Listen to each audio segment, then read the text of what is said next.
বুঝতে পারিনি কিছু না, যায় না ভাবতে। তাহলে আমরা কিছু দিলে নেবেন তো? হ্যাঁ কেন নেব? ছেলেরা যদি মাকে দেয়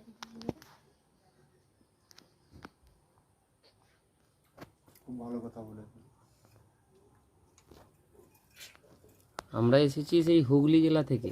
আচ্ছা এখানে আপনাদের মেদিনীপুরের আমাদের দাদা রয়েছেন, সুব্রত দাও রয়েছেন, তো আরও বাবলুদা বললো, তো বাবলু মান্না, বা এখানে আরেক দাদাও রয়েছে।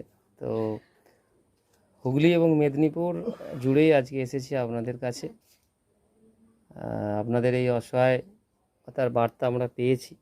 তো আপনারা যদি আমাদের কাছ থেকে কিছু উপহার সামগ্রী হিসাবে কিছু নেন, আমরা নিজেরা ধন্য মনে করব। আমরা মা তো নিশ্চয়ই আপনাদের আশীর্বাদ আমাদের মাথায় শিরোধার্য করে রাখব।